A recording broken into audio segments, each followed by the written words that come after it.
All right, welcome to Admitted Student Preview Day for the Division of Epidemiology and Biostatistics. Today, you'll be hearing from our Division Director, Ron Hirschau, to talk about the Epidemiology Department, as well as actually our Director of Graduate Studies and one or two-time Golden Apple Award winner, Saria Awadala, to talk about biostatistics, followed then by a student panel. We have pretty much everyone covered as far as degrees go between PhDs, MSs, and MPHs on that student panel. So hopefully we can get all of your questions answered. And then I'll be here for, as long as it takes to answer any questions you guys have. So yeah, without further ado, Dr. Hirschau. Thanks, Jake.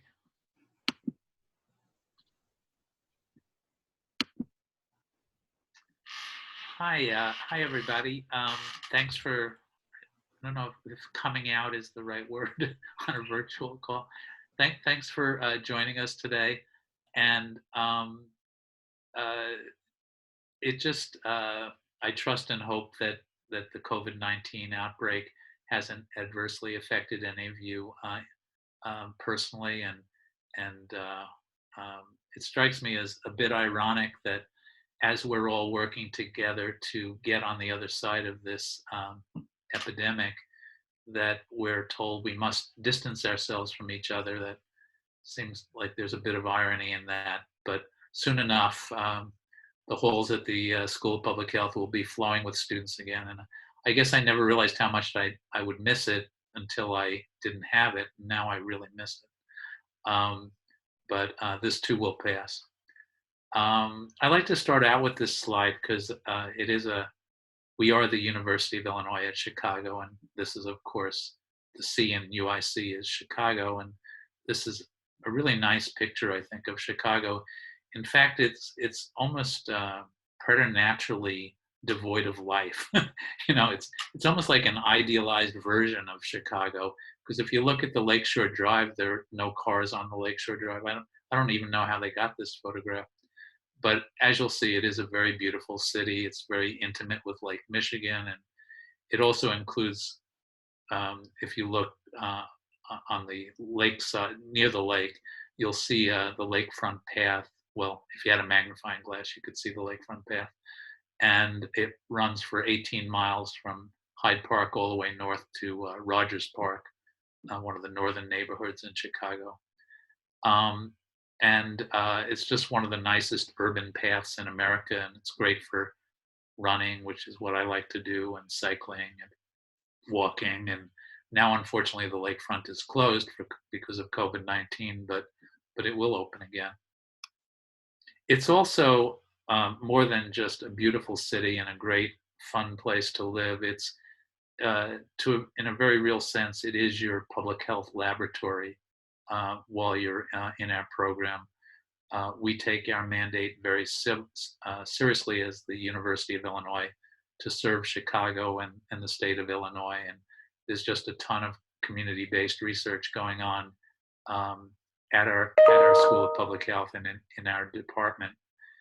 So you will be out there doing research. So I always, when I'm in person, I always point out the window and say, check out those lab facilities, but take it from me, Chicago is not only a great place to live, it's a great place to study public health. I like to also show this photograph because I am a runner, and normally I say, those of you who came to preview day by air would have passed this statue on your way out of O'Hare Airport. But of course, none of you came to us by air. But nonetheless, the statue remains a very, very nice statue that as you leave O'Hare, you see these runners streaming. Strangely enough, they're streaming away from Chicago rather than towards Chicago. But nonetheless, it's a homage to running, which is something I'm pretty passionate about. This is ground level at the lakefront path, and one of my favorite views is just north of the Hancock Tower, where you get this sweeping view of the skyline, and this was on a fairly warm night, and very beautiful place, like I said, to run, cycle, or walk. And the lakefront path is beautiful in any season, although it's somewhat eerie looking in some of these wintry shots, and less devoid of more devoid of life than the other image I showed. Here's another one that harkens back to a better time. I don't know about you, but I really miss baseball. And in 2016, we lived through a miracle in Chicago where, after 108 years of frustration, we finally broke through with a World Series win. And I normally say at this juncture, and hope springs eternal, that we'll have a repeat this year, but actually we won't, because baseball is closed. And but nonetheless, again, this is something that will come back eventually. The Milwaukee Brewers could have also won the World Series this year too, so don't forget that. Probably would have. So just had to move something there. So I just want to give a few broad stroke things about our School of Public Health that might separate us and differentiate us from some of the other schools you're considering. And we know you have a tough decision that you're facing. And I thought this might be helpful to give you a sense of what UIC might offer that's a little different than other programs. I've already talked about the city of Chicago and what a great public health laboratory it is, and about all our community-based research. In our department and in our school, there's a strong health inequality focus to much of our research. And I'll be giving you some examples of that research a little later on, to give you a more specific feel for that. But we work with a lot of vulnerable populations defined by homelessness, or ethnic, racial categories, or immigrant status, or even sexual preference. LGBTQ communities are special populations that we work with in our research. And we're not content to simply identify health inequalities. We also set about to generally try to ameliorate them with intervention planning and program planning. The other thing that may be somewhat surprising to you is that, despite the fact that we're a state university, we have a very strong global health presence at the School of Public Health. And those of you who are globally focused may want to consider entering our global health concentration. That's not a decision you make at the time of applying to our School of Public Health. And these comments relate mainly to master's students. It's really a decision that you'll make in your first year in the program, in consultation with your advisor and other faculty members. And if you elect to do global health concentration, you will have to take 2 courses in your second year, and also do a globally focused field practicum experience. When I say globally focused, many students will go overseas to do that. And of course, that is in the spirit of a global health practicum. And we have about 4 to 6 students, for example, every year who go to Kenya to do different kinds of research. But it also, we always say you can do global health research in Chicago and never leave Chicago, because we have a number of populations within Chicago, again, defined by immigration status and refugee status in some cases, or undocumented worker status in other cases, that can conform to any definition of global health. So that's another way to fulfill that requirement. Another thing to think about when you come to UIC is that the School of Public Health is only one of 7 health science colleges that we have on what we call the West Campus. Actually, one of them is on the East Campus. The Social Work School is nested on the East Campus. But the other 6 are clustered around the School of Public Health, an easy walk. So those include the medical school, the dental school, the nursing school, the College of Pharmacy, the College of Allied Health, and, like I mentioned, social work school is on the other end of campus. But the importance of those colleges to students is that there are investigators at all of those colleges who are doing public healthy kinds of research. And their investigators, their faculty who are doing that research, recognize the analytic competence of our MPH students and our MS students and our PhD students. So it becomes an opportunity for research assistantships. And the great thing about research assistantships are, of course, they get you involved in fascinating research and they're a great learning experience, but they also carry a benefit of tuition waiver, and also a stipend comes along with that. So um, we all know that, that other students are smart, like medical students are really smart, for example, but they don't know how to analyze data.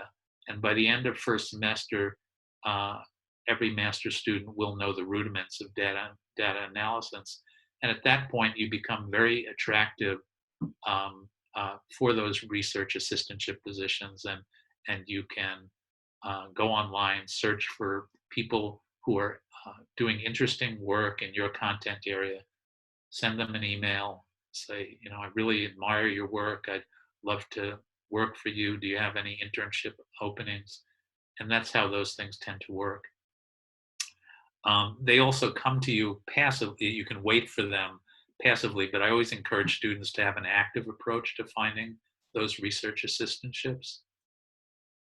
Moving on to the next bullet point, I think, I I always try to impress on students that our department has sort of a small college feel to it.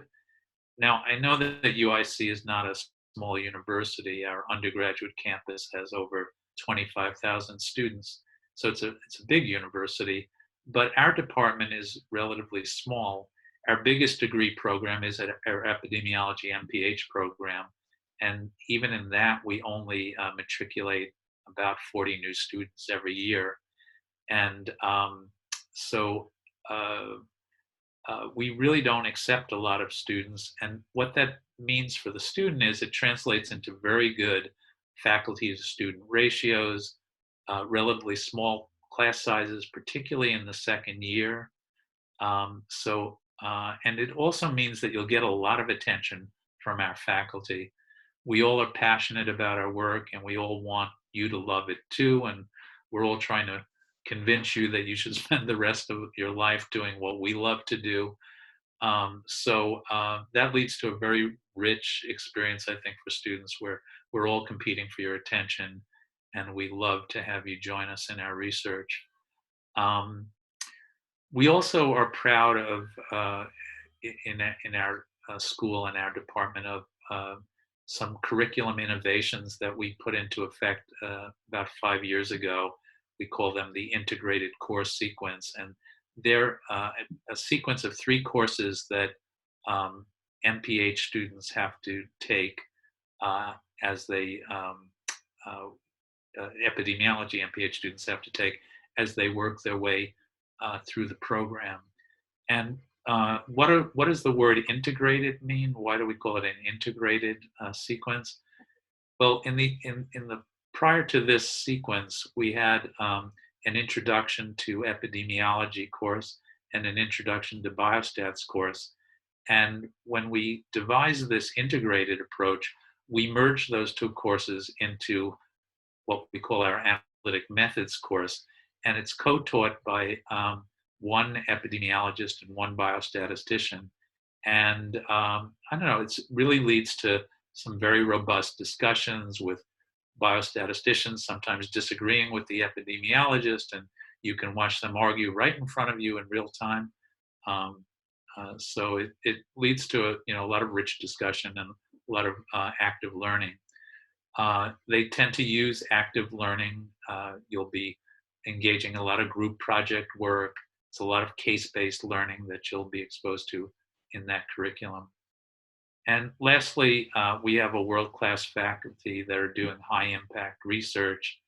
And that is my segue to start talking about our faculty and their content areas of interest.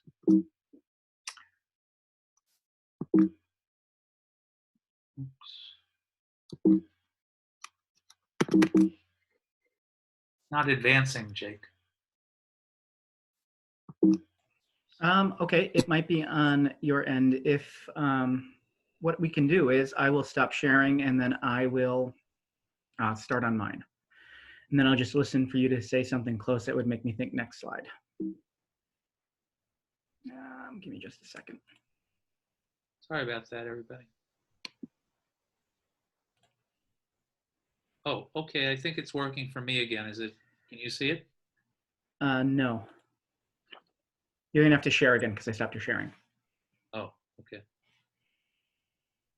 I don't know. See it up there for a second.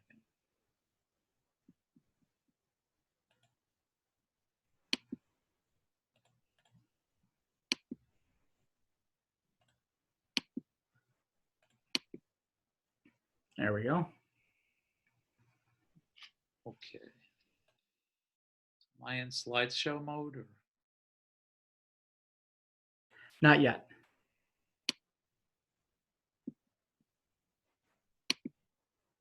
Okay. There we go.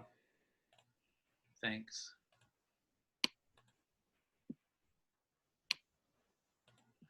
Okay, so oh, now it's stopped again. Here, I have it up. What I will do is just here it is. You were on this, right? Yes. Ooh, nice wipe there. We were here, right? Yes. Okay, I will mute myself and just listen for you to. I'll mute myself and listen for you to say next slide. Yeah, I'll say next slide. All right, not yet.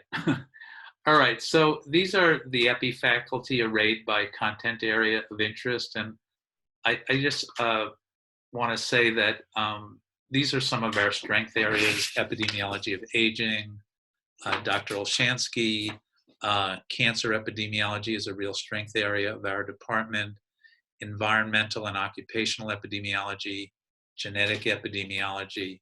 Next slide, please.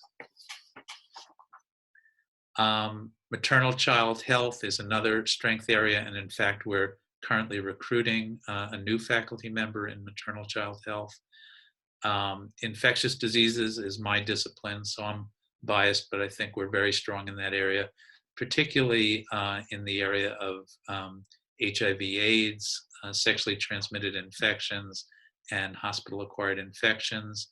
We also have a whole group of faculty on the 8th floor that we call the community outreach intervention projects that do an array of service and research projects in substance using communities around Chicago. What they do is they set up field stations in 5 neighborhoods in Chicago where drug use is highly prevalent. And from these field stations, they offer services like case management, a cup of coffee, and they also do needle exchange programs and HIV care out of these field stations. But they also do, next slide, please. They also do street outreach to do what you would call harm reduction in this substance using community. And here the people whose faces you can see in this picture are former addicts who have been trained to work with current addicts to teach them how to avoid hazardous activities like dirty sharing of needles and sharing contaminated needles. And they work with addicts to bring them into needle exchange programs if they're actively using, to try to move them along toward treatment, and to protect them from the acquisition of diseases like HIV and HIV/AIDS and hepatitis C. And it's a fairly simple model. The idea is that former addicts understand the neighborhoods, they understand the culture of drug use, and they have, to a certain extent, the trust of current drug users who will listen to them with all kinds of health messaging that they carry with them in this outreach. Next slide. We also have a talented array of biostatistics faculty that are working on cutting edge methods development in a variety of biostatistical areas. This includes missing data, longitudinal data analysis, multivariate analysis, Bayesian inference, survival analysis, and just trying to move this out of my way. Next slide. Oh, and statistical consult and time series analysis, mixed effects models and power analysis, statistical genetics, computational statistics, mathematical statistics, and statistical consulting. Dr. Awadallah will be talking more about the program, and we have Sasha Kravitz and other students will be talking about it from the students' angle. Next slide. We also, I should say, we are growing our biostats faculty, and this past year, we hired Dr. Jiwon Sun. He joined our faculty this past summer, and he achieved his PhD in biostatistics in Yale in 2017 and came to us from a postdoctoral fellowship at the Harvard School of Public Health. His primary interest is in the development of novel statistical methods for the analysis of high-dimensional data, and he has particularly focused on high-dimensional biomarkers and genomic data to predict a variety of health outcomes. Next slide. Another new hire, this one very recent, just in February, is Dr. Nelson Chen, who joined our faculty in mid-February. He achieved his PhD in biostats from University of Southern California and came to us from Emory University after a 10-year tenure at that university. His work there focused mainly on oncology clinical trials, cancer clinical trials, and particularly phase 1 trials. He was a recognized leader at Emory's Winship Cancer Center and was recruited to establish a biostatistics core to serve our researchers at the UIC Cancer Center as they seek to obtain full National Cancer Institute designation. Remarkably, in the 10 years he was at Emory University, he amassed more than 150 publications, mainly in the role of a collaborative biostatistician, but he also developed novel methods to conduct adaptive phase 1 trials. Next slide. I will also be pleased to share with you some of the real strength areas. I sort of went through these when I was going through the listing of faculty, so I don't think I have to say them again. And I think I'll skip to the next slide at this point.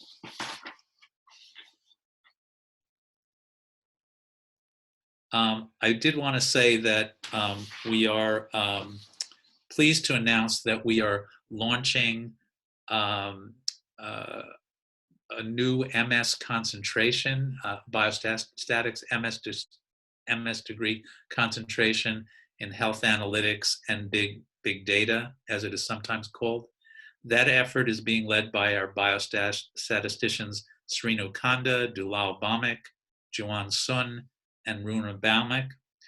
And we hope that by increasing our capacity in this area, we will also increase our ability to partner on multidisciplinary research that deals with biomedical enterprises that include human genomics, medical imaging, mobile health, telehealth, telemedicine, and an array of different disciplines that deal with high-dimensional complex data.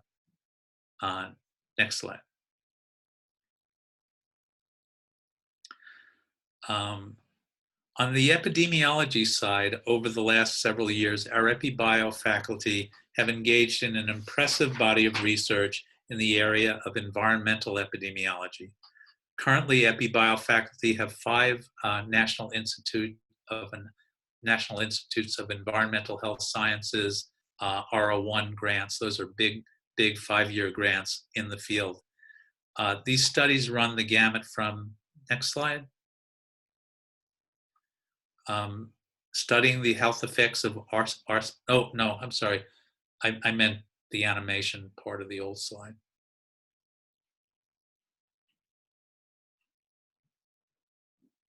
Previous slide. Yep, having some technical difficulties now myself. There we go. All right. There we go. Okay. So the next few clicks will be animation. Studying the health effects of arsenic in Bangladeshi children. Study of the potential impact of nitrates in drinking water on childhood cancers and advanced reproductive outcomes using data from a Danish birth cohort. We're particularly excited about this innovative methodological advance grant that you see arrayed in the rectangle, because it exemplifies the synergy that can occur when biostatisticians and epidemiologists collaborate. You know, our department many years ago made the decision not to be a separate department of epidemiology and a separate department of biostatistics. And we did that intentionally, thinking that synergies would emerge when we have a merged division between epidemiology and biostatistics. And this grant is a perfect example of that kind of synergy, because it uses epi-data to inform methods development in what's called mixtures research. We all know there's a chemical soup out there with a lot of environmental chemicals that can cause an array of health consequences and adverse outcomes. And it can be very difficult trying to sort out which of the specific chemicals in any chemical mixture is the bad actor, the one that should be singled out for attention. And this grant seeks to develop methods to get at that methodological conundrum.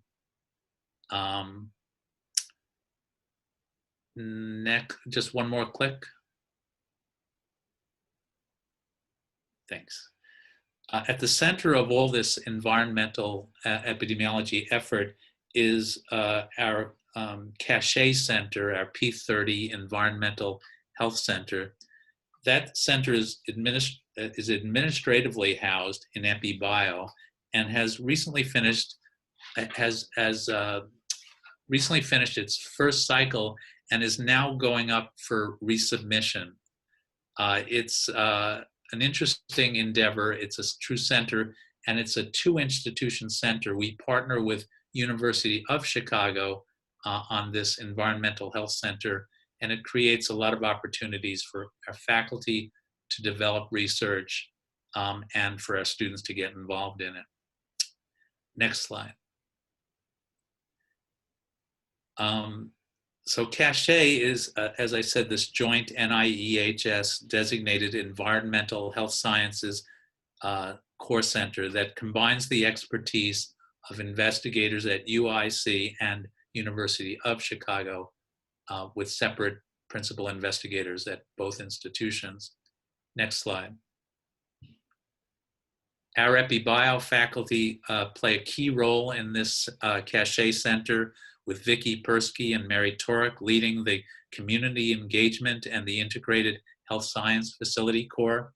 Other Epi-Bio faculty lead focused research groups for the center, with Wayun Chen serving as the biostatistics leader for the integrated health science facility core, and Maria Argos heading the biomarkers of effect, exposure, and susceptibility group. Next slide.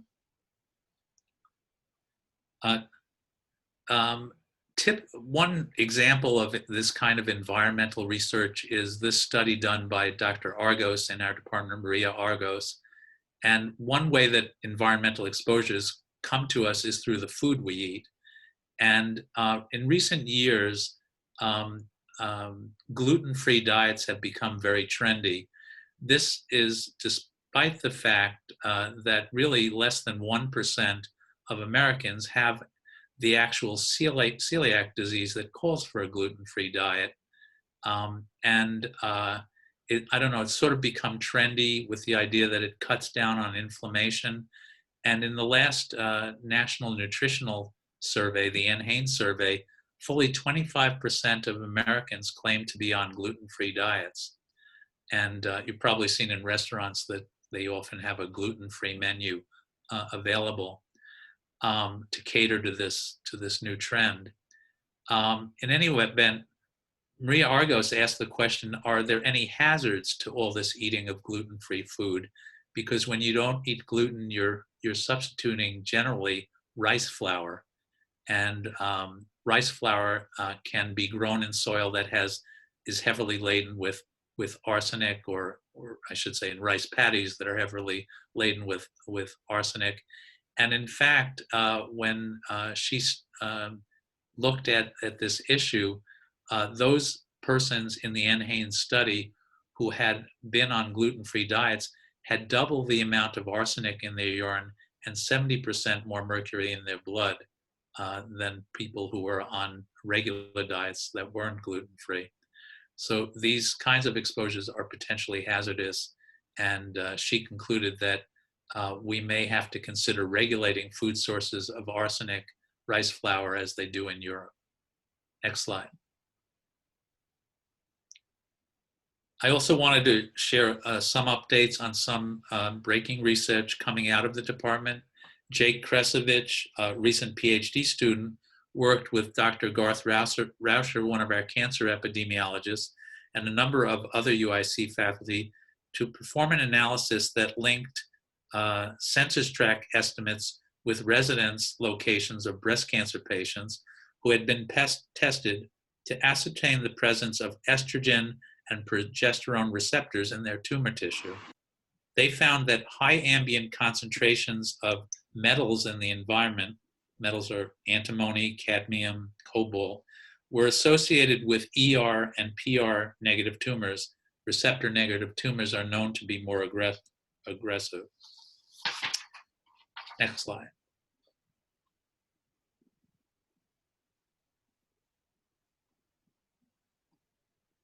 I wanted to share some recent research by Dr. Mehta, and she is one of our global health focused researchers. She does most of her research in Kenya.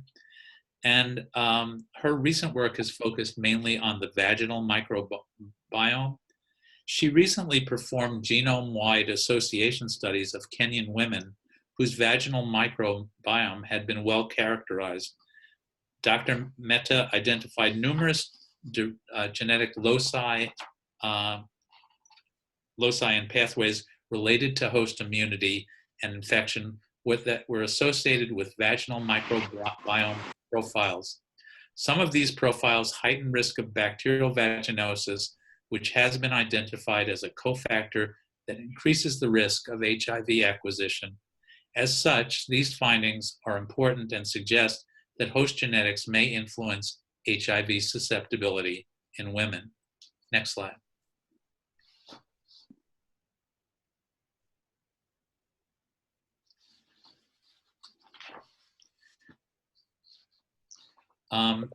This is an interesting study done by Dr. Mark Dworkin, an infectious disease epidemiologist in our department. He did a study that I sort of love the story of this study. He got this idea that he could develop a phone app that would help HIV-infected people take their HIV medications, their antiretroviral therapy, more successfully. Antiretroviral therapy is very unforgiving of non-adherence.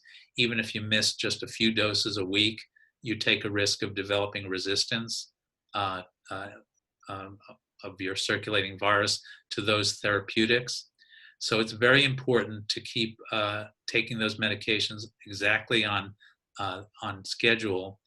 And he had this idea to develop a phone app to help people with the rigors of antiretroviral use. And he came up with, so he didn't know anything about how to make an app. So he went to our computer science department sort of on a cold call and said, I have this idea for an app. Can you help me develop this? What I have in mind is an app that will talk to the HIV infected person and teach them how to take their medications well, enable them to ask questions and so forth. And they came up with what they called the Avatar app, which has this very handsome African-American man. The population they were working with were African-Americans, men who have sex with men. And this is a sort of this avatar does everything like cheerleading, providing information, and a sympathetic ear to users of antiretroviral medications. And Dr. Dworkin worked his way through 2 smaller grants to test the feasibility of this app, whether it was satisfactory and acceptable to the population he was trying to work with. And now he's finally at the point where he's launching. Now the question is, does it really work to help people stay on their medications better? Now he's launching a 3-study, Chicago, Atlanta, and Jackson study to assess whether this app actually works in improving adherence to HIV medications. Unfortunately, that rollout and that initiation of the clinical trial has been delayed by COVID-19, but we anticipate that it will start up again sometime in the summer. Next slide. So our students get involved in great projects. These are a list of some of the recent PhD dissertation defenses that we've had in epidemiology and biostatistics. And I put one in red because it was my student, who I'm particularly proud of, Shweta Khosla, who did an assessment of head and neck squamous cell carcinoma in minority ethnic groups in the United States. You might ask why an infectious disease guy like me was supervising a cancer PhD dissertation. Well, she sort of talked me into it, and it ended up being a great learning experience, I think, for both of us.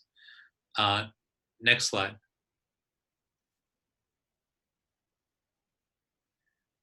We give out an award every year.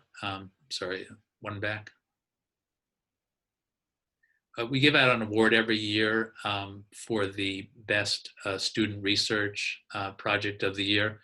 And it's not necessarily limited to PhD students. It's been sort of dominated by PhD students in recent years. But anyway, this gives you some of the sampling of recent content areas. You'll see on this slide a broad array of environmental epidemiology, maternal child health, genetics of ocular, genetics of glaucoma in ophthalmology patients, best ways to predict correlated outcomes in future subjects was a biostatistics project that garnered the honor of the Haenszel Award in 2018. Next study has to do with breast cancer, and it's that Jake Krestovich that I just showed you some data from his work. And you can see it's an array of different topic areas: sexually transmitted infections, dry eye disease, and depression, and male circumcision. If we go way back, we were the center that established that adult male circumcision was an effective HIV prevention strategy, and that's currently being rolled out all over sub-Saharan Africa. Next slide. This slide just tries to make the point that we train leaders here, and these are just a sampling of some of our graduates and what they've gone on to do. Jen Layden was my PhD student, and now she serves as the medical director of CDPH, and she's working her brains out trying to control COVID-19. Nick Prashand is an MPH graduate in epidemiology, and he has become the director of epidemiology, again, for Chicago Department of Public Health, and he's also working now on the COVID-19 response. Diane Lauderdale got her PhD in epidemiology, and she now is the chair of the Department of Public Health Sciences at the University of Chicago. Stephen J. Jacobson is an alum who now works in the Kaiser Health System as the Senior Director of Research and has a portfolio of research that numbers in the $40 million range. And Latanya Logan, one of my recent MS students, is the Chief of Pediatric Diseases at Rush University. And she's now up to her neck in COVID-19 issues. Next slide.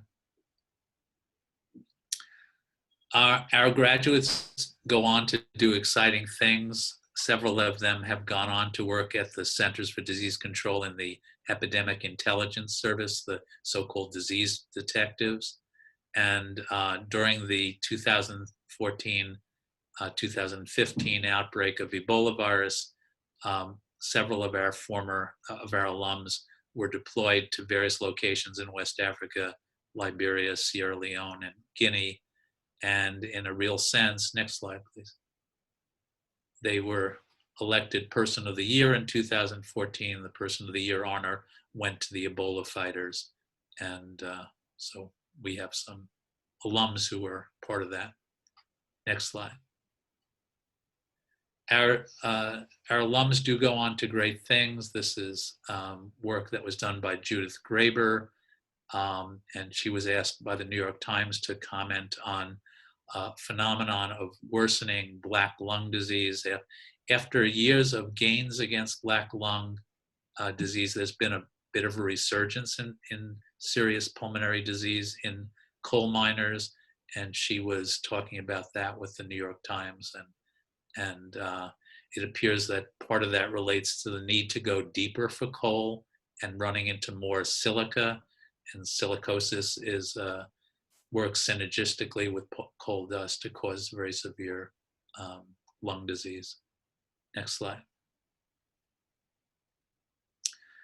Even I get in the newspaper sometime. Here I am. I was interviewed by the Chicago Tribune fairly recently because they had just opened up drive-through coronavirus testing at local facilities, and they asked me to comment on the issue of COVID-19 testing in general, and I had to admit that it had been pretty much a disappointment in the US, slow to roll out, and still has us a little behind the epidemic. Next slide. Our students go to national meetings to protect their work. This is Matt Westerkamp presenting at an international AIDS conference. That's actually my arm around him, even though you can only see my fingers on his left shoulder. I cut myself out because I was smiling sort of foolishly. But anyway, he was presenting at that conference. Next slide. And this is one of my PhD students, again, presenting at an international AIDS conference, more recent one. Next slide. So in sum, we want you to come to Epidemiology Biostatistics. It's challenging and it's fun, and we think you'll have a great experience here. And I'd like to turn it over to Saria now to speak more. Yeah, sorry, I'm gonna have to unmute you, but you should be able to introduce yourself and start sharing whenever. Okay, can you hear me, everyone? Yeah, sorry, you missed it at the beginning. I have everyone on mute until I can see the okay. nods, so we're sharing their screens. Okay, hi everyone. I'm just going to share my screen in a second, and we'll get started.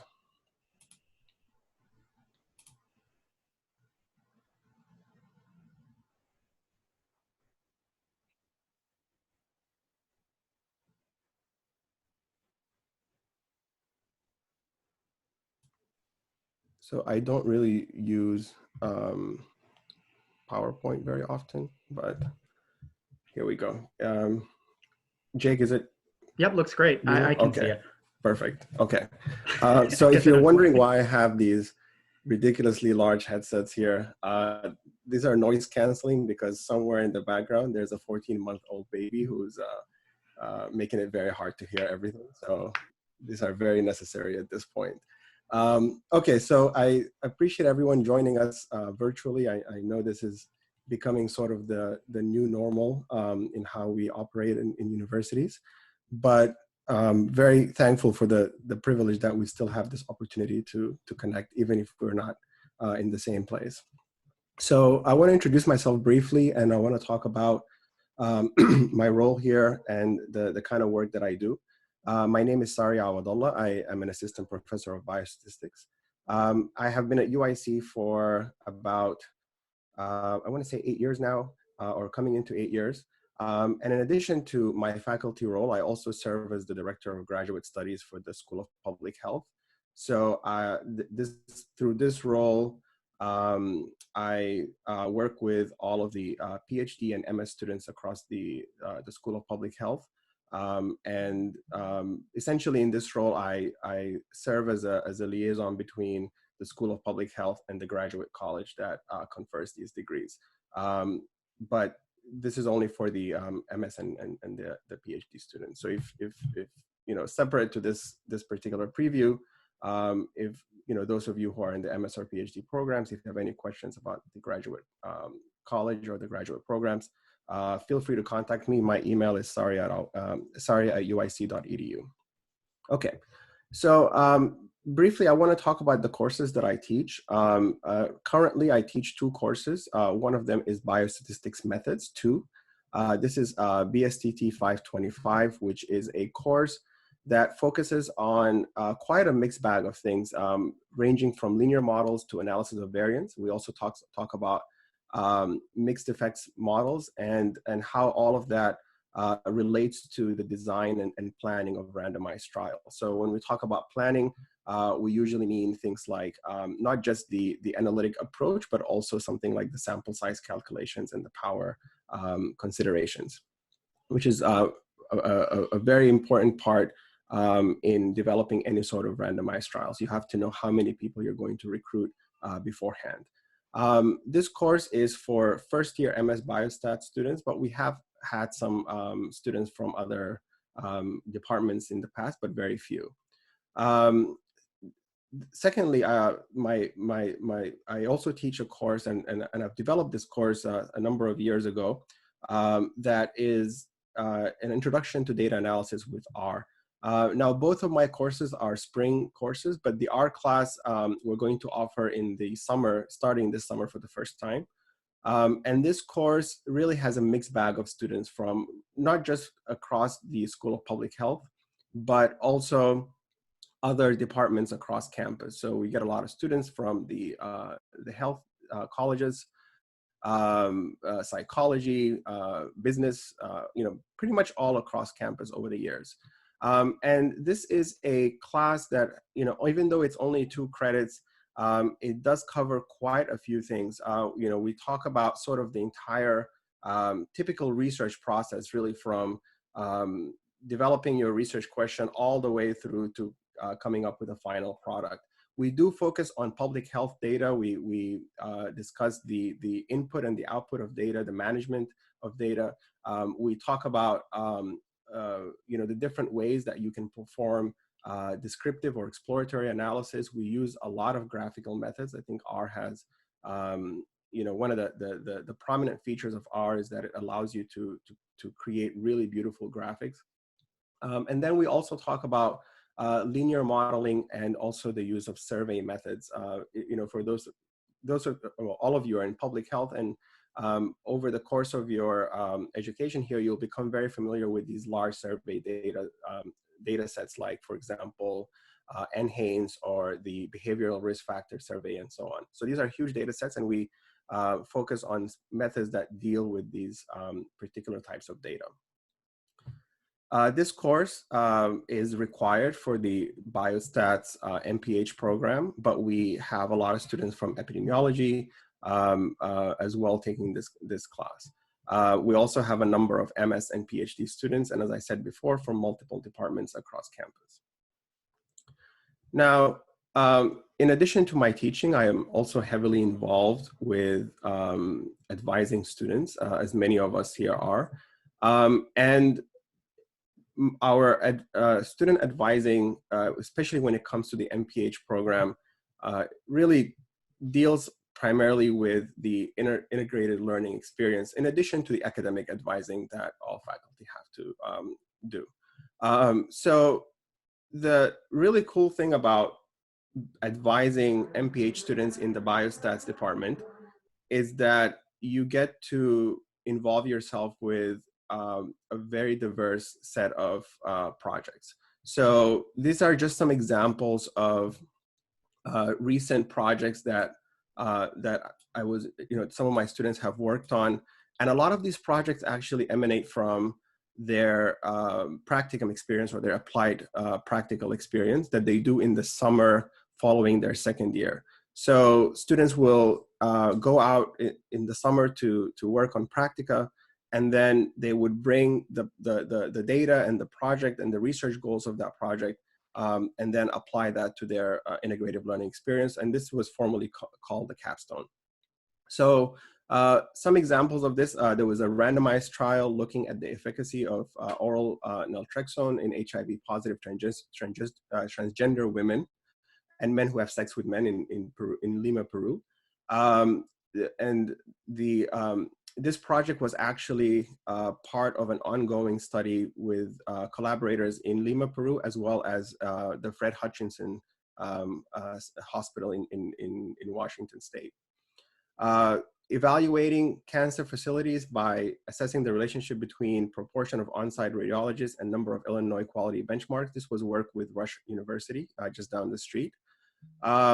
We also looked at, I'm going to skip some of these, but one of the ones that I wanted to focus on really are the last two. The first one is this trajectory analysis of pain in surgical patients. And this is a really neat project that to date, 3 students have worked on different parts of.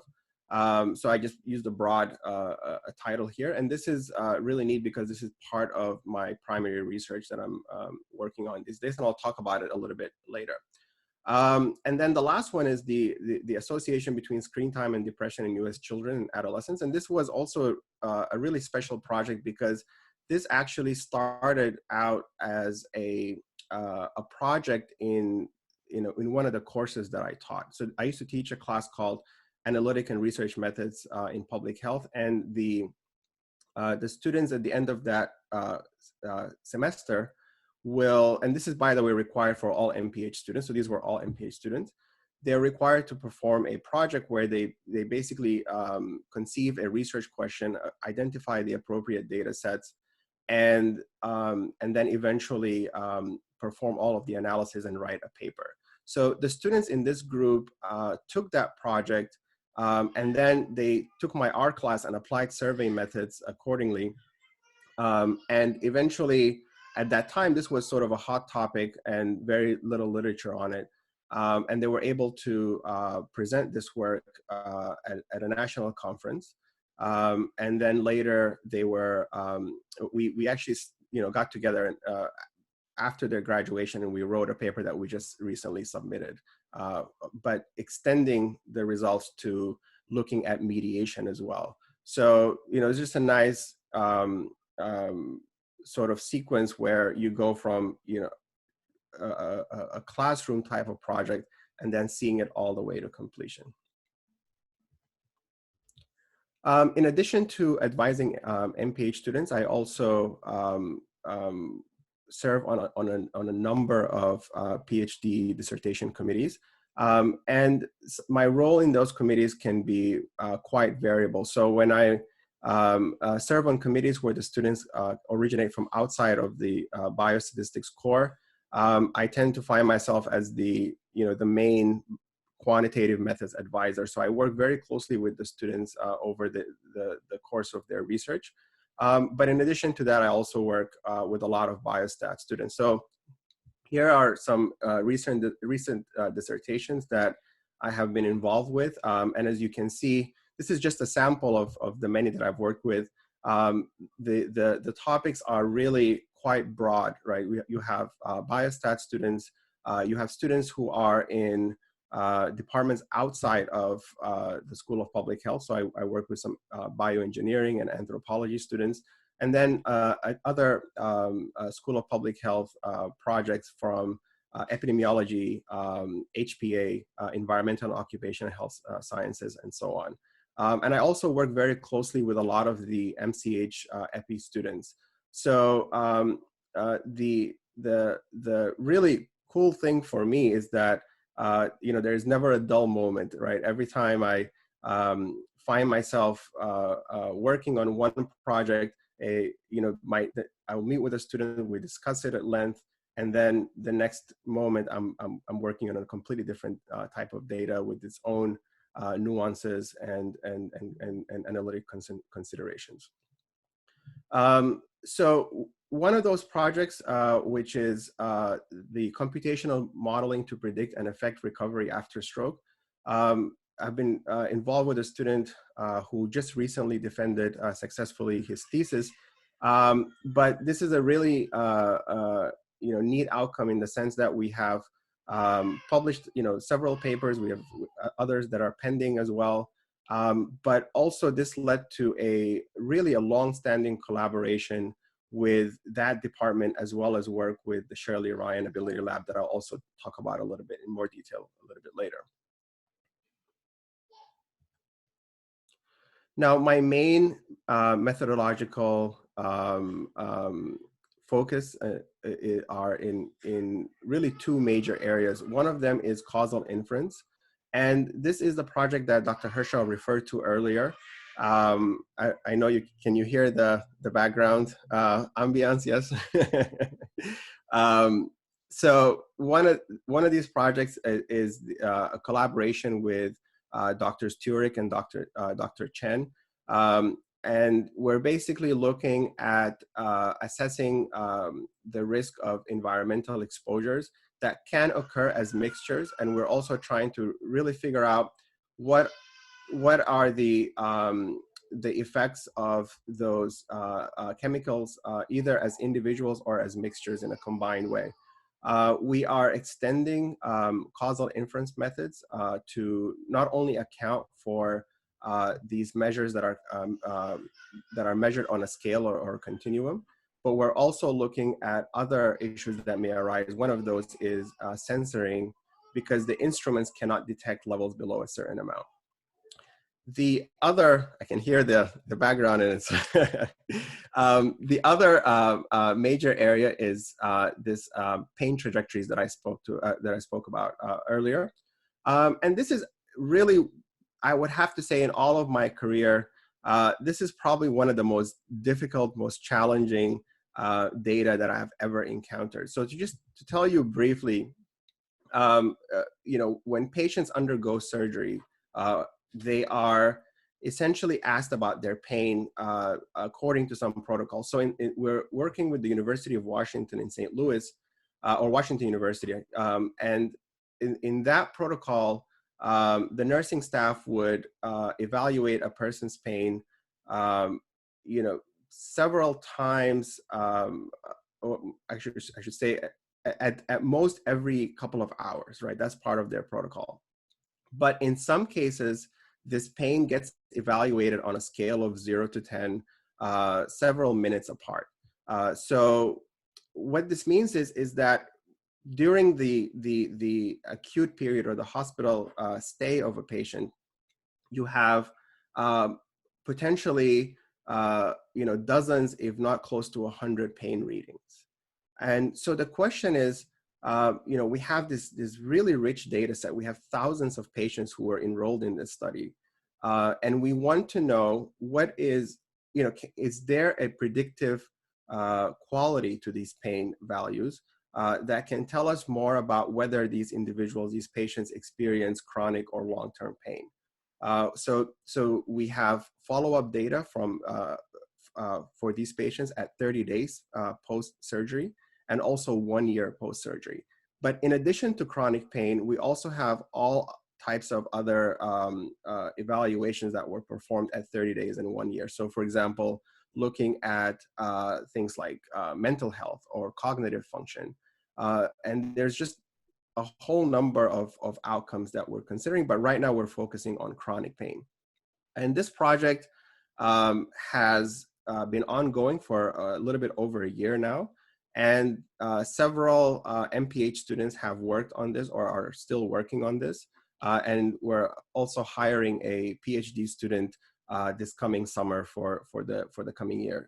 And this is part of a seed grant that was just funded a few days ago. So I'm going to take a minute just to kind of show you sort of what are what this project entails. What we did was we looked at the pain scores of individuals over time, and we wanted to apply machine learning approaches to cluster these individuals. And this has been done in other studies, not in exactly the same way, because these clusters have fairly complex trajectories. They don't really have a smooth function. Like what we have here is a smooth out representation of these clusters. But we wanted to know if you belong in one of the clusters 1 through 4, what can we, how well can we predict your long-term chronic pain? Is it going to be high? Is it going to be low? Is it going to be existent or non-existent? And we used several clustering techniques. In this approach, we used a 3-step process, and here we can see a graph that really evaluates how well we're able to differentiate between the clusters. And you can, from this 3-dimensional graph, we have a really nice separation of the clusters, which was such a relief seeing this because the data was very complex and we weren't really sure what was happening. So it was really nice to see these clusters. But through the course of this analysis, what we realized is that the values of pain over time is really not just because people experience high or low pain. There's something else that's going on too, which is that a lot of people experience no pain most of the time, right? So when they ask them, what is your pain? They say 0 on a scale of 0 to 10. So what was happening really is that there are these 2 phenomena, right? There's this phenomena of what we call experienced pain. So this is actual pain that you experience, anything above a 0. And then there's this whole of experience of no pain. And so this really led to some really neat analyses that we did. We looked at these 0 inflated models. And we basically were able to separate out these 2 phenomena. So on the top panel, you have the experienced pain over time. So you look at these different clusters and you see how across the different clusters, people experience pain differently. So the red line is what we predict the experienced pain to be.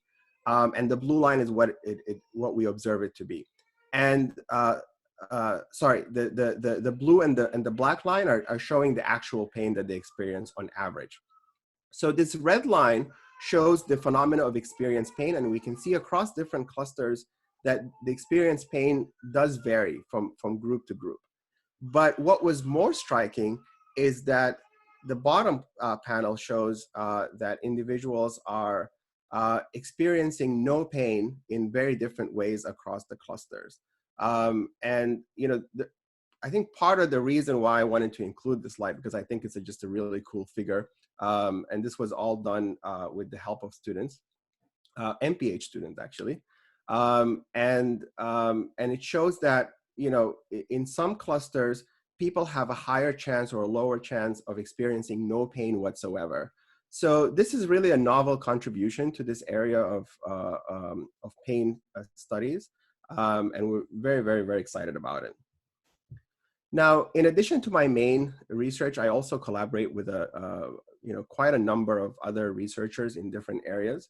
And this is just a small sample of some of my most active areas. I'm the biostatistician on a large randomized trial that looks at the effect of glucocorticoids on cognitive function in HIV-infected women. This study was initiated here at UIC, but the primary investigator has since moved to Johns Hopkins University, and all the recruiting is being conducted in Maryland. This study is really neat because the investigator, Dr. Leah Rubin, was when she was faculty at UIC, she took my art class, and as part of this K award that she was on. And so she kept sending me very, very specific questions. And I said, I have a feeling you're working on something and you're trying to apply art to this in the middle of the class. And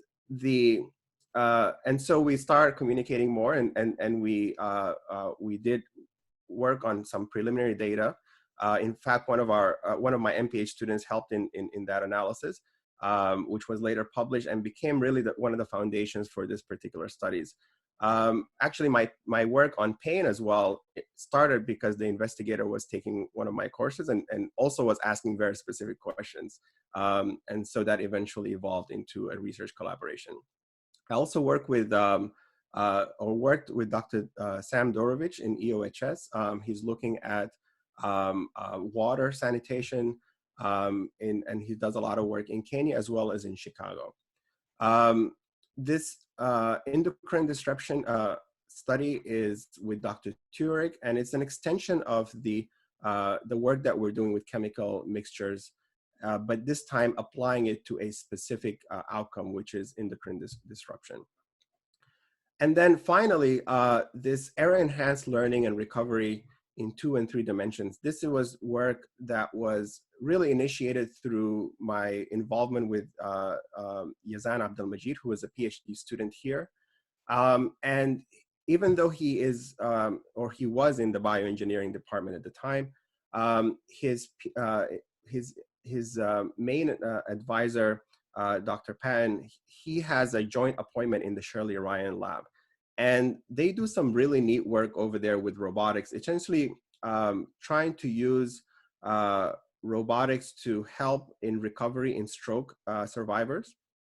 So what they have is this robotic arm, and they have this essentially a system that allows you to visualize things in 3 dimensions. And so you hold on to this robotic arm, and it's attached to your hand.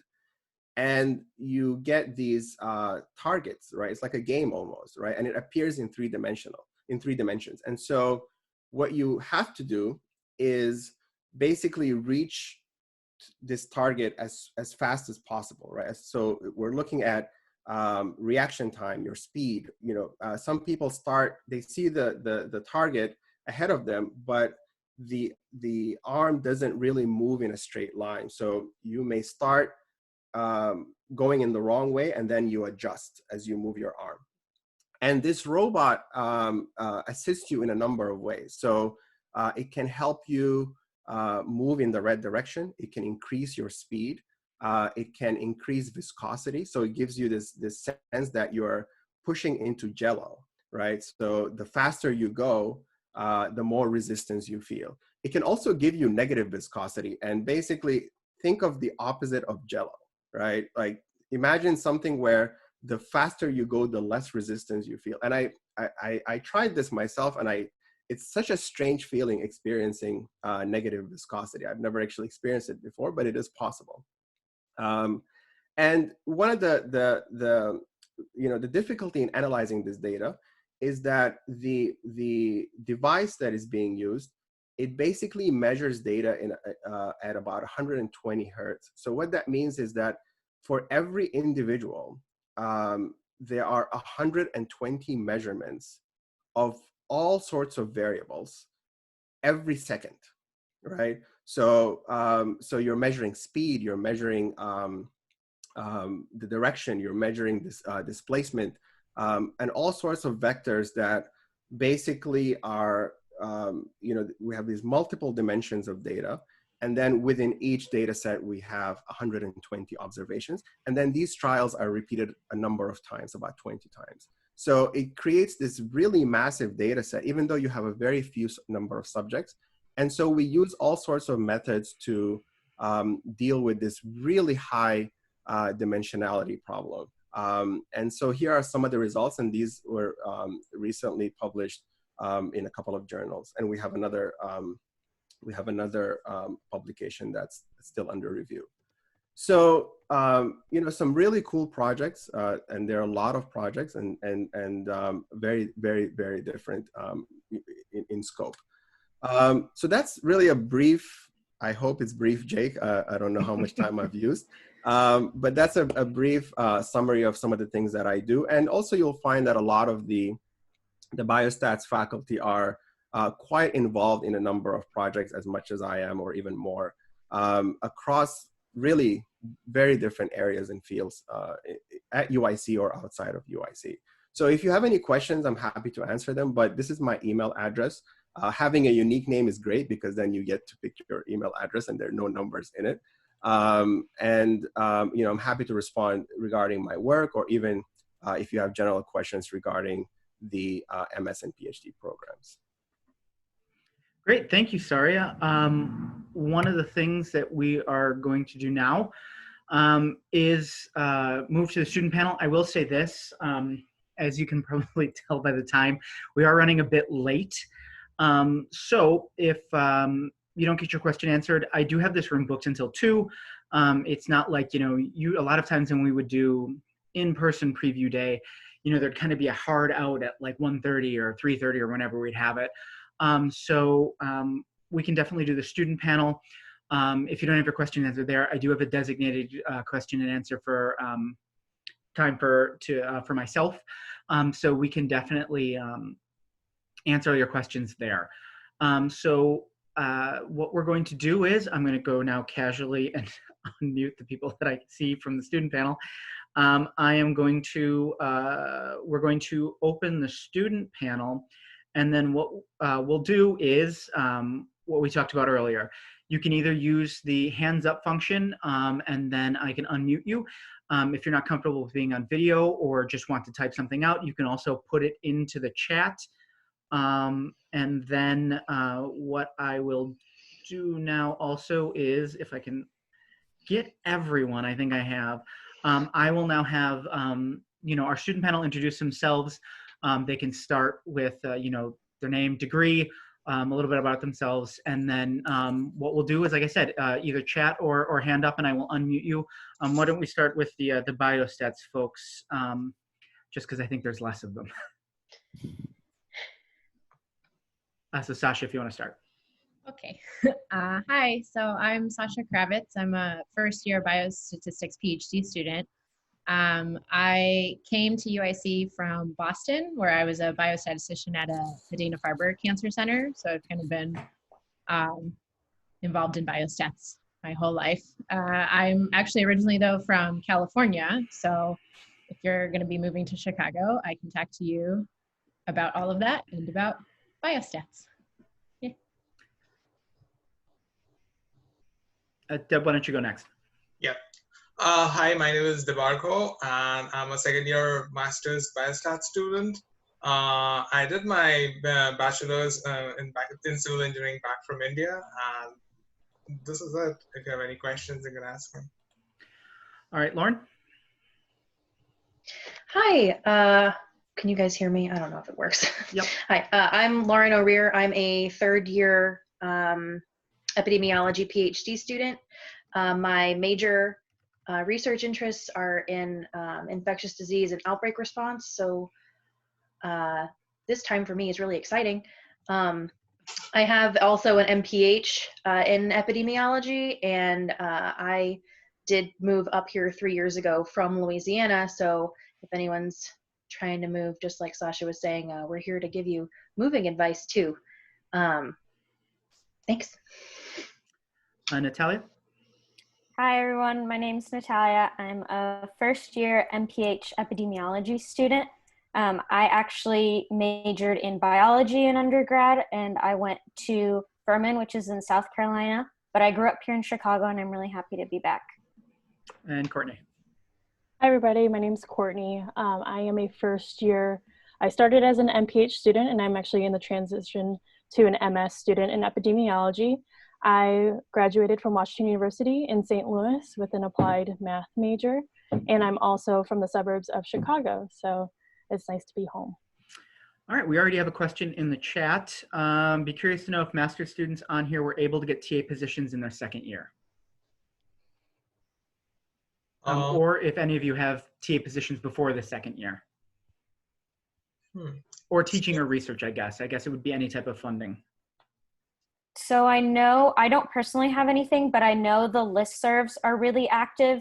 You just have to sign up to register for that when you get there and get on that listserv. And they send out any opportunity that has availabilities as soon as they open, and you can apply for them. And I know personally of people that have either a GA or a TA or an RA, and they were able to, so fellow classmates of mine, and they were able to get those even in this first year.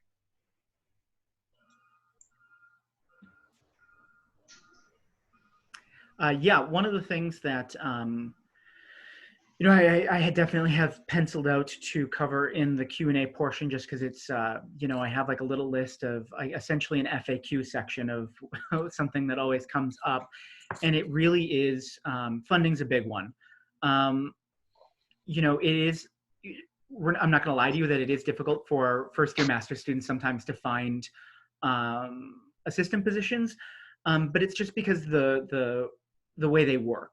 A lot of our positions are teaching assistantships, so obviously you need to take the course first. So a lot of first-year master's students have not taken an Epi-1 course or a Biostats 1 course, so they wouldn't be able to TA it. The other thing is a lot of our research positions, and I believe Dr. Haenszel covered some of this in his talk, do require you to take that Epi-1 Biostats 1 combined course. That gives you the toolbox essentially to be an effective researcher in the eyes of the university. And then it kind of opens up all the doors to you.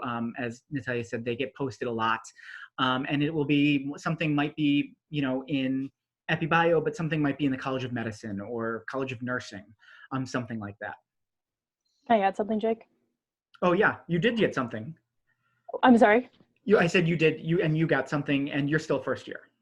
Yeah, I was just going to add, for those emails that come through, I think it's really important to put yourself out there and email out and say, you know, what you're willing to learn and, you know, how, like what skills you can bring, maybe some outside experience. So I was actually able to get an internship at IDPH my first semester. So just, I think if you put the effort in, there's going to be somebody that will want to kind of help you, guide you through that too.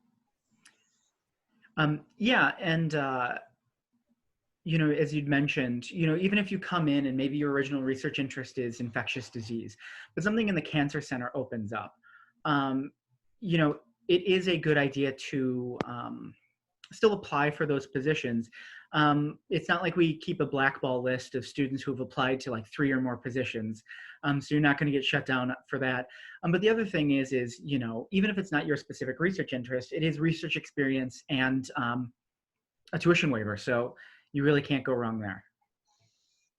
All right, I'm going to see if, all right, next question. And I don't know if this is, anyone has this. Would anyone be able to speak to the experience of being a part-time student, either first or second hand?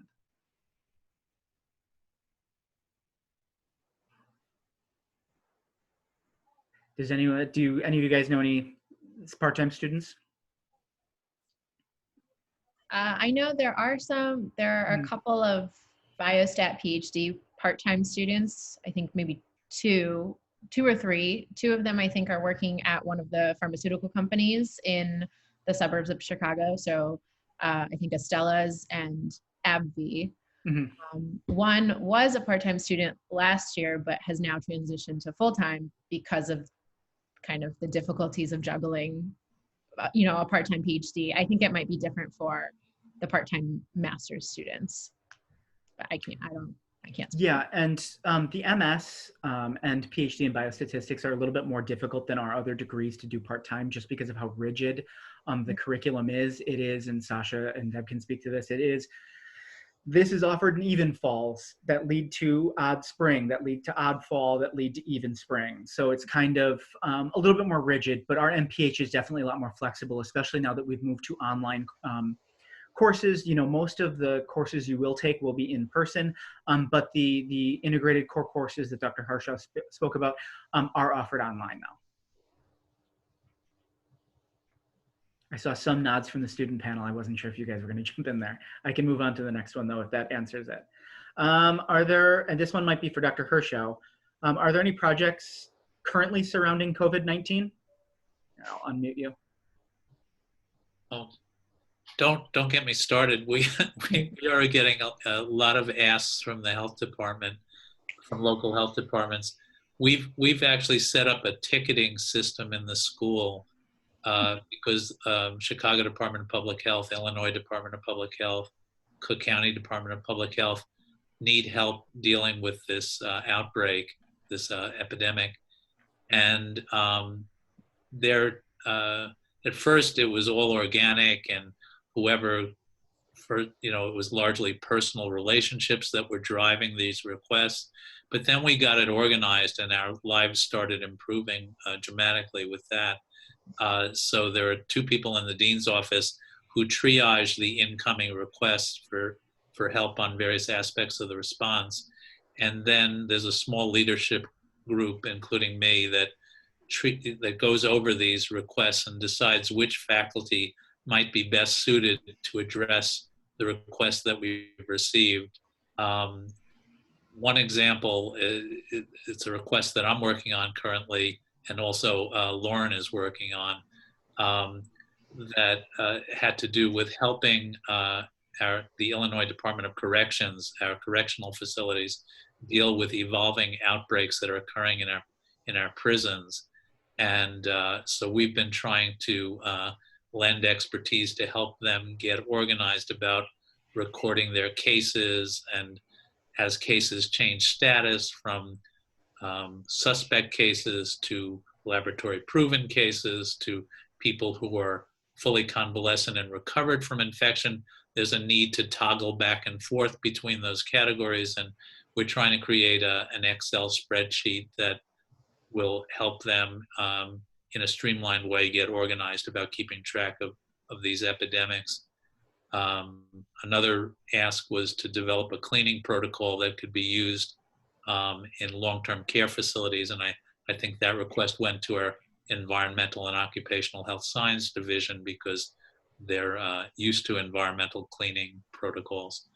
So yes, there are students manning hotlines. There's a ton of things going on that we're involving our students in regarding the COVID-19 response. And we can't wait for you to start so you can because this is going to be going for a while, I think. Great. We actually have 2 questions kind of close to each other. And then Robert, I'll get back to your second one. But I think both Lauren might be great for. What does research in outbreak response look like? And then a similar one was Adrian is interested in outbreak response. Who are the main people they should reach out to? Great. So first off, the people that I reach out to whenever I was interested in coming in outbreak response, Dr. Dworkin, he's the section head of epidemiology, and Dr. Hirschau are both excellent resources for like getting information on working in outbreak response and working with infectious diseases. Not to say that all outbreaks have to be of an infectious nature, but they're really great resources for that. As well as a lot of our infectious disease and sort of outbreak interested students are very vocal about it, especially in like group settings. So we're not hard to find. And then Dr. Hirschau and Dr. Dworkin all know who we are, so they can direct you in the right direction for students to talk to about that. And yeah, I was going to say, and Adrian, if you want to email me after this is done, I can definitely forward you Dr. Dworkin and Dr. Hirschau's contact information.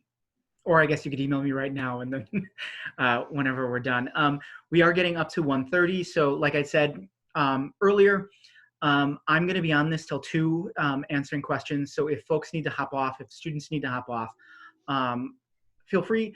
But like I said, I reserved this Zoom meeting, or I feel like I'm going to sound really dumb, like in internet speak, I don't know how else to say it, but reserve this Zoom space until 2. So like I said, I will be here answering questions, but this is specifically one for the students. Why did you choose UIC over other institutions you may have applied to?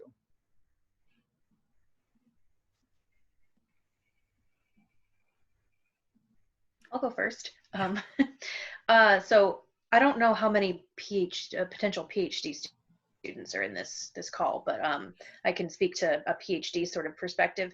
I actually applied to like several schools and only got into 2, this one and the school at which I was already attending for my master's program.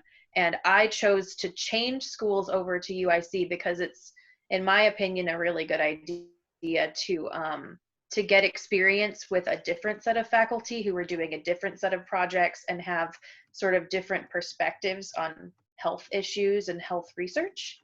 So if your decision is coming down to the school you're at now and the school and a new school that also fits your what you're looking for, then that's my advice, is to go somewhere new to broaden your sort of horizons. I chose UIC because sorry, I cannot hear with both headphones in. I chose UIC because I really liked the collaborative part of UIC with the city of Chicago. And so they have really big ties with CDPH and IDPH and things like that. And so I thought there were going to be a lot of really great opportunities, and I was right. So that's kind of why I chose UIC. Yeah, following off of that, my reasons were very similar to Courtney's. I don't remember if it was preview day or accepted students day, but I remember them showing a PowerPoint slide of all the places where we had UIC alumni working currently. And the dean was very open about saying, we have all these great connections, there's a lot of opportunities. And I thought that that was just something that was very attractive. And the fact that, I mean, I'm from Chicago, and so it was nice to kind of be back and kind of stay in the area with such an amazing program.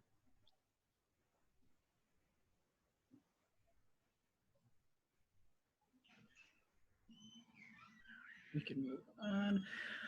For a full-time MPH student, are most of the classes offered during the daytime? I can answer and say yes. They are deciding between commuting from the suburbs versus the cost of living near campus. So I don't know if anyone has experience on our panel with that. Oh, there we go. Perfect. Yeah, so I actually currently live in the suburbs. I live out in the Oak Brook area, and I take the Metro into the city, and then I take public transit once I'm in the city itself.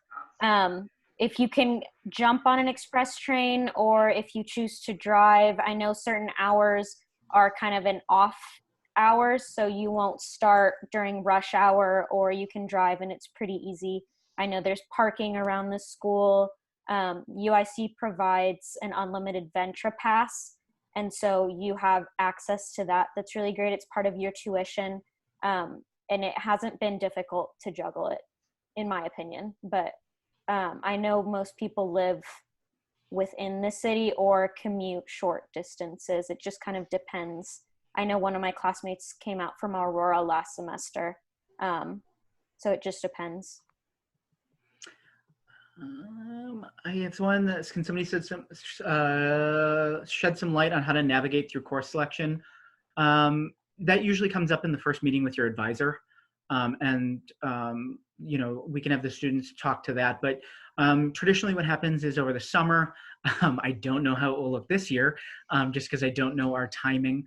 But traditionally in June-ish, end of May or June, I'll run a report of all the students who have accepted our offer of admission.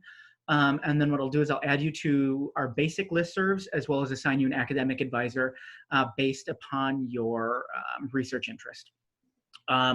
Then what happens is I send you an email that essentially says you will be unable to register until you meet with this person. It might have to be something like this, but usually it's just somebody to talk through about, you know, what the first year looks like and kind of moving forward. You know, kind of getting that set up. Let's see, will there be a larger variety of future online courses after this pandemic? I'm not sure, maybe Dr. Hirschau might have some insight on that, if there's planning more online courses, or if maybe when this is done, moving back to kind of normal of being mostly in person. Do you have any? Yeah, that's a very good question. I don't know. You know, I think in general, epidemiology and biostatistics is not a division that is biased toward online teaching. If anything, we're biased against online teaching. We feel that Epi and Biostats are better learned in person. And yet here we all are doing it, and we're finding that it sort of works. So we probably will have discussions about whether we should expand our online offerings, but I haven't yet taken a straw poll of our faculty or our students about their thoughts about that. But that's, that's a very interesting question. And as you probably noticed, I'm not the most technically developed person in the world. And my computer froze up and everything. But even I have sort of enjoyed the process of learning how to record a voiceover and get lectures ready for my class. And so maybe my eyes are opening a little bit. But I still think there's, when you think of us, we have much more of an in-person feel to our education. Other divisions of the School of Public Health, like Community Health Sciences and Health Policy and Administration, have fully online degree programs. We haven't yet moved to that, and that's by choice. Again, we have this philosophy that favors in-person education. Great, thanks. Let's see. How can we expect the economic downturn to affect availability of assistantships? I think as far as teaching assistantships, there will be no effect on it, just because we will always offer the set amount of courses, just because we need them to graduate. Now, as far as research goes, that I really am not sure. I hate unmuting and muting you again, but I don't know if Dr. Hershaw would have any insight on that. Just because I'm not sure if this economic downturn would really affect the amount of RA-ships. I'm not sure. I think it will create opportunities, and maybe there will be, for a period of time, a need to come up with new opportunities for applied practice experiences and things like that. But there's so much COVID-related activity going on, and so much need for help, that I think it may in the end turn out to be a wash, that there will be opportunities both emerging and that will be depressed for a little while. But then I think, eventually we will go back to normal and reach a steady state again. And I think that'll definitely be in a time frame that is pertinent to anyone in this chat room right now. I think you can anticipate that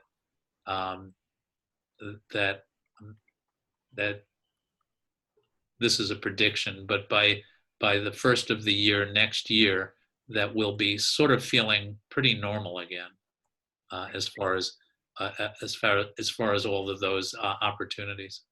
Great, and like you said, yeah, this creating opportunities where some might be taken away, so it kind of might be even. All right. Some schools offer, we do not offer a dual Epi-Bio concentration.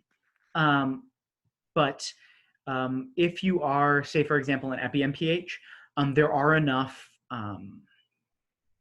what's what I'm looking for, electives there, where you can take then almost exclusively biostatistics courses, or vice versa. If you're a Biostats MPH, you can definitely take Epi then courses to get that training. I don't know if any of our MPH students want to talk about kind of the electives a little bit, and how you can tailor it to what you would like your degree to look like, kind of in that sense of, can you tailor it to be trained in a specific area?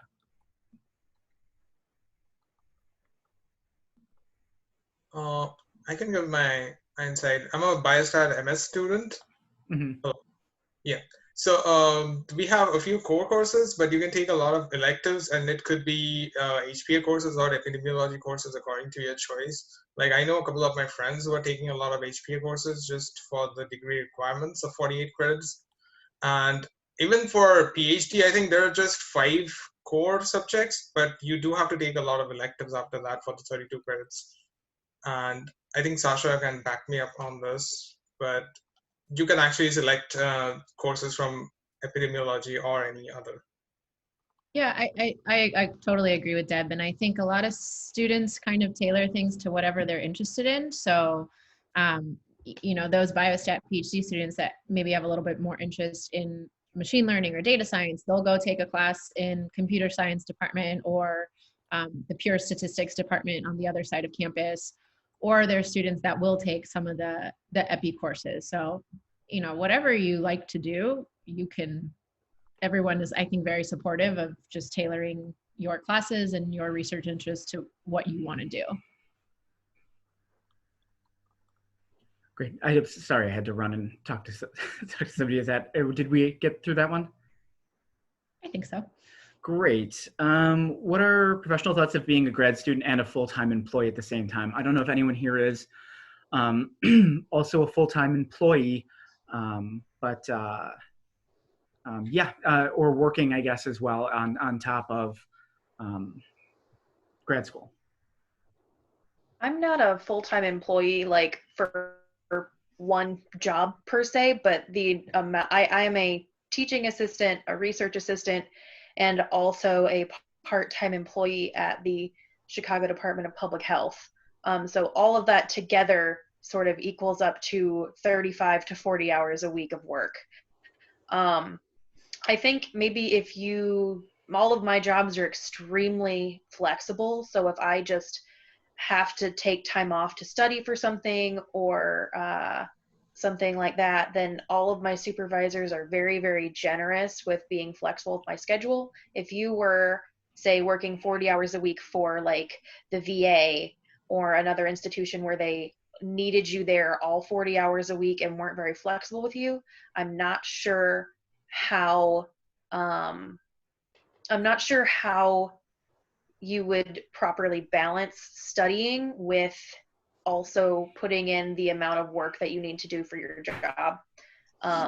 So a lot of my PhD friends, they were working full-time prior to becoming PhD students, and now they've cut down to half-time at their other jobs, and then taken up a more flexible position at the school, which then sort of picks them up to almost full-time hours altogether.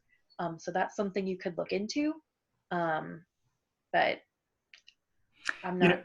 Yeah. And one of the questions mentioned, paying for grad school on top of doing that. If you do move into one of those positions, those assistantships that we've been talking about, it does come with a tuition waiver, that as well as a monthly stipend. So the tuition waiver covers, I think, everything except for fees and tuition differential, which is just bookkeeping between us and the grad college. I think what that means is we charge less for the degree than the grad college thinks we should. So I think it ends up being like $2,500 a semester is the only thing that's not covered. Does that sound right, guys? That sounds about right. So. And then you get a monthly stipend, which depending on your degree, I think they've done a real good job of, I think every degree except for second year PhDs and PhDs who have passed prelims all make around I think it's like $1,100 a month. Can I add something? Yes, please. Okay, sorry. So I also work multiple jobs. As you can see, I'm not in a normal outfit. So I'm at the hospital. I'm about full-time there, and also have an internship, and then kind of have a side gig tutoring. And so I learned the hard way in undergrad how to manage my time. So I say that it's definitely possible, but you kind of have to have those time management skills. Like if I have 20 minutes in between class and work, I am normally doing at least an assignment that's due that week. I really take advantage of all of the time that I have. And if you have those skills and you feel confident in that, I think it's very doable. Let's see. The only thing I'd add is that we do try to remain friendly and flexible about people who just really have to work full-time and can't swing a full-time course load. So, that's something you work out with your advisor, is sort of a slower progression through programs. And we do try to maintain a degree of flexibility about that and help you. We realize that people sometimes have to work full-time, and we try to work with you to make make you still able to accomplish your goals. Then the other thing too is, I think according to the graduate college for part-time versus full-time students, it's not like undergrad where I think 9 credit hours makes you a full-time student in the eyes of the graduate college. And if you were to have one of those assistantships, I believe that is you need to enroll in at least 8 credit hours to have the tuition waiver. So it's a little bit different. It's not like, granted it is, you know, I'm saying that it's not like you have to be there all day, which, you know, can be, you know, it can be the case that first year, especially of the MPH, because if you are taking those in-person integrated core courses, it is, and Courtney and Sally can speak to this, you are there from Monday, Wednesday, Friday from 9 to noon, including then maybe a course after. But yeah, you know, you can work on, you know, maybe instead of taking the full 12 or 15 credit hours that, you know, the curriculum that was sent with admissions outlines, you can maybe register for 8 or 9 credit hours, still be considered full-time for, I know that's a big thing for a lot of loan deferral and that kind of thing, and student status, but still maintain that full course load. It just might add either a little bit of life to the degree, maybe a semester, or maybe you have to take a summer course. Or the other thing is, I think in that curriculum that was sent, I think those second and the 3rd and 4th semesters are all 9 credit hours. So you can bump, that sounds wrong, but you can move maybe chronic disease, which is a 3 credit hour course, from the 2nd semester of your 1st year to your final semester, just to kind of even it out. So you're not taking, like I said, 12 or 15 a semester. Yeah, and I really have taken advantage of the online courses as well. So especially being at the hospital when I have 12-hour shifts, I need to have certain days off. So I've been kind of spacing out my online courses so that I can be in class for, you know, 3 days of the week and then be at the hospital for the other 2 or 3 days. So. All right, great. Conversation is research heavy. Interested in public policy and community health. Is there a lot of crossover between MPH Epi-Bio and you know, CHS and policy? You know, our MPHs can probably speak to that, especially that those first year in those integrated courses. Right. So like what Jake is saying, in our integrated courses, we have community health students, we have policy students, we're all just kind of mixed together. And I know our 403 class right now is focused on policy, and you get a little bit of community focus. So it's not just Epi-Bio in those integrated courses, but you get a little taste of everything as well. Is there a date set for orientation? Yes, it's the Friday before courses start, which I believe is the 23rd. Hold on a second, I'm going to have to check sent emails because I think it's the 23rd. Sorry, give me just a second here.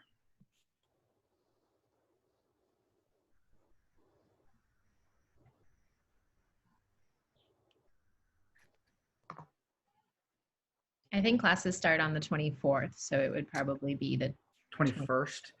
How Yeah. can I not find emails I've sent? This is fun. I just looked at a calendar. This is great content.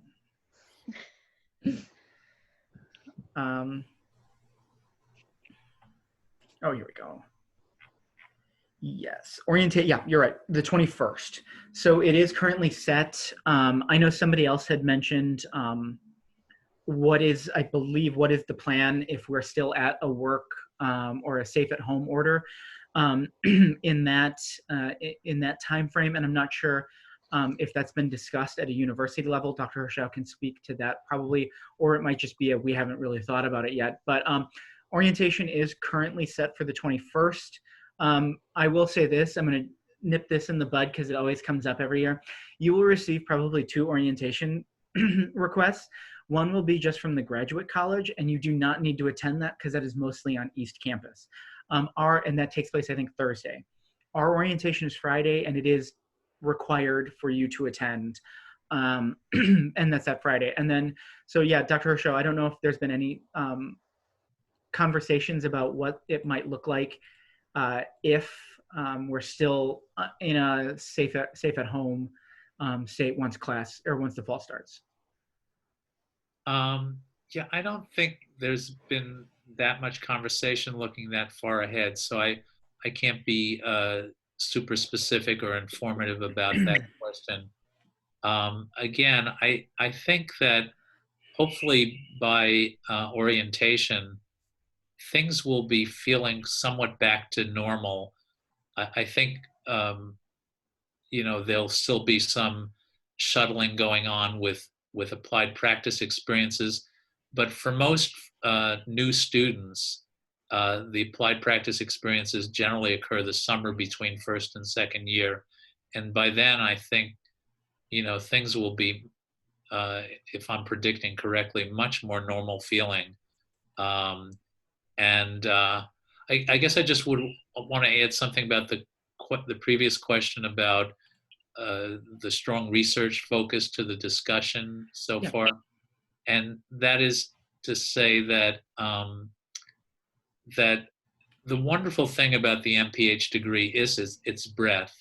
I think in a nutshell, that the difference between an MS and an MPH at our School of Public Health is that the MS tends to be sort of more specifically focused on research, whereas the MPH really exposes you to the full array of public health and encompasses things like program administration, health economics, policy, advocacy, um, and, um, and analytic methods.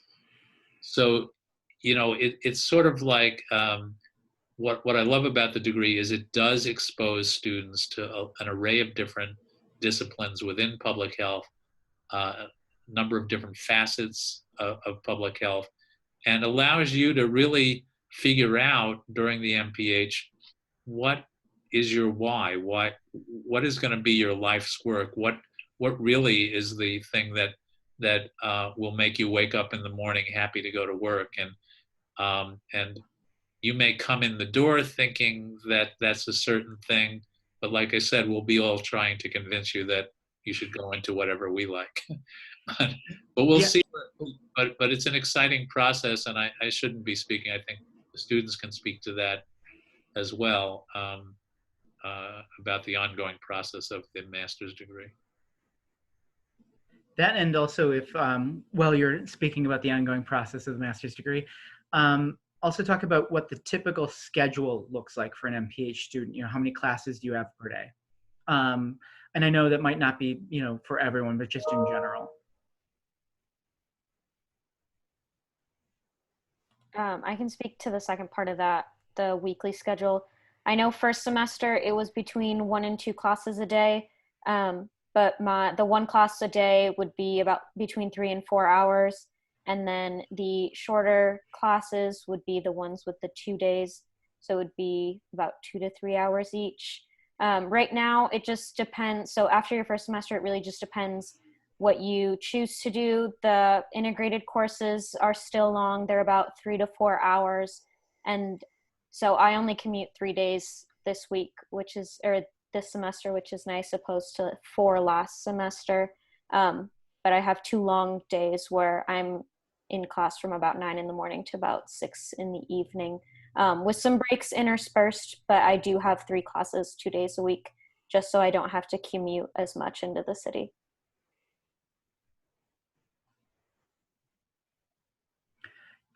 Yeah, and let's see, what is the typical size of the MS Biostats cohort? Typical size of the MS Biostats cohort is usually around 4 to 6 students every admission cycle. Usually the biostat side's a little bit smaller, as we talked about. Usually we admit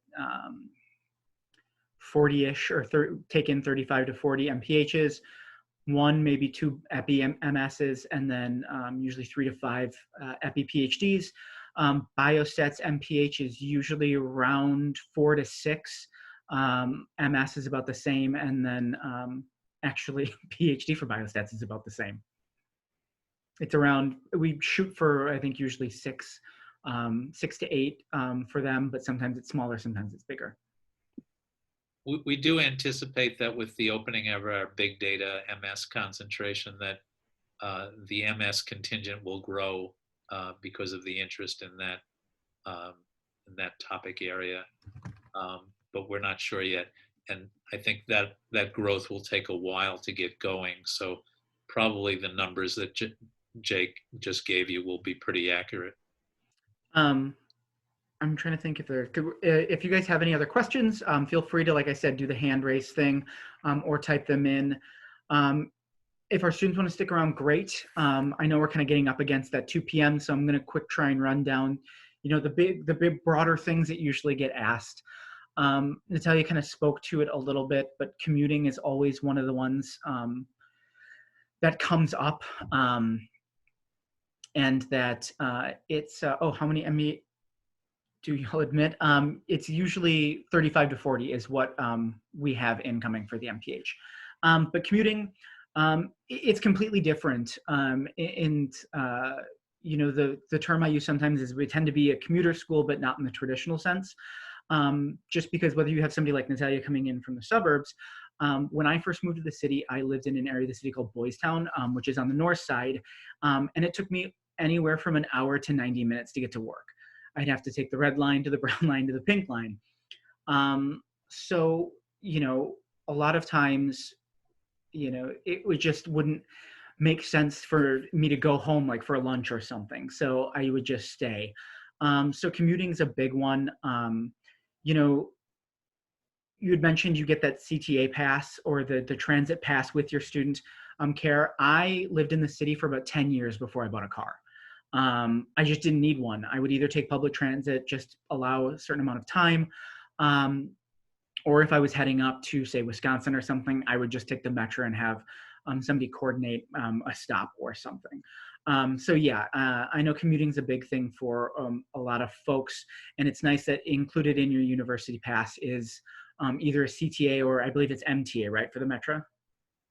So I didn't know at least that there's anything for the metro. I should look into that because that would be nice. But I know for sure your CTA is included in there. Yeah, and for me as an employee, not a student, I think it's like $100 a month pre-tax, and it's unlimited for the month, which was significantly less at the time I moved to the city than paying for car registration, gas, an actual car, all of that. One of the other things I wanted to cover with Dr. Haenszel kind of touched on was, the breadth of the MPH. One of the reasons that we do have a lot of elective spaces in our MPH is because we do want to make this degree yours. The traditional elective is anything that's in the School of Public Health that's not listed as a course requirement, but it can be anything really. You just might have to petition for it. An example I give is there was a student who was doing, I think her capstone was on the Epi of violence or something along those lines. But it makes no sense for an elective to force her to take like an HPA course or a health policy course, or for example, like an advanced cancer course. So what she was doing was taking graduate level criminal justice courses. And then all she had to do was just have her academic advisor speak to our academic coordinator, and then it counted as the elective. One of the things we want to make sure is that, this degree is, as Dr. Haenszel said, is you're leaving this with, a research interest that you're interested in and makes you want to, get up every day and continue to do it. I wasn't sure if you were going to add anything. And then the assistantships was just the last thing that always gets brought up. It's a line that probably everyone who is a current student, or I guess the four left, has heard from me, but it's a line that it works. Anyone who's actively seeking an assistantship will usually have something by their second year, if not their second semester. It's just kind of what we talked about keeping at it.